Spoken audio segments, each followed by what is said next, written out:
এখন পর্যন্ত কি বাংলাদেশে এরকম জায়গা আছে যে জায়গায় এখন পর্যন্ত কোনো রাস্তাঘাটই হয় নাই, যে জায়গায় একটা মানুষ অসুস্থ হলে হাসপাতালে পর্যন্ত নিয়ে যাইতে পারে না শুধুমাত্র একটু রাস্তার জন্য, শুধুমাত্র একটু গাড়ির জন্য? এই যে আপনার স্ক্রিনে একটা বিষয় দেখতে পারছেন, স্ক্রিনে যে বিষয়টা দেখতে পারছেন এটা হলো লালমনিরহাট একটা তিস্তা চরের দৃশ্য, যেই চরে এখন পর্যন্ত কোনো রাস্তাঘাট হয় নাই। একটা মানুষ অসুস্থ হলে তাকে যে হাসপাতালে নিয়ে যাবে সেই ব্যবস্থাও নাই। আপনারা দেখতে পারছেন একটা মা অসুস্থ হয়েছে, একটা খাটিয়া করে তার দুইটা ছেলে কাঁধে করে নিয়ে যাচ্ছে। আপনি জাস্ট বিষয়টা ভেবে দেখুন, একটা সময় আমরা শুনতাম আদিম যুগে নাকি এরকম দৃশ্য দেখা যেত, তবে এইগুলা বিষয় কিন্তু বর্তমানে দেখা যায় না।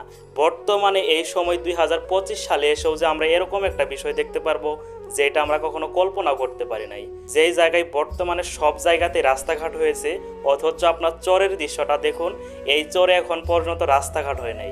এই চরে একটা মানুষ অসুস্থ হলে হাসপাতালে নিয়ে যাওয়ার ব্যবস্থা নাই। এইগুলা বিষয় দেখলে অনেক খারাপ লাগে। এই বিষয়টা দেখার সাথে সাথে আমার অনেক খারাপ লাগতেছিল।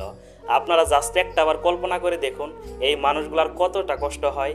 এই মানুষগুলা যে একটা মানুষ অসুস্থ হওয়ার পরে যে হাসপাতালে নিয়ে যাবে, তারা কতটা কষ্ট করে হাসপাতাল নিয়ে যাচ্ছে। এইগুলা বিষয় দেখার পর কোনো কিছু বলার ভাষা খুঁজে পাচ্ছি না।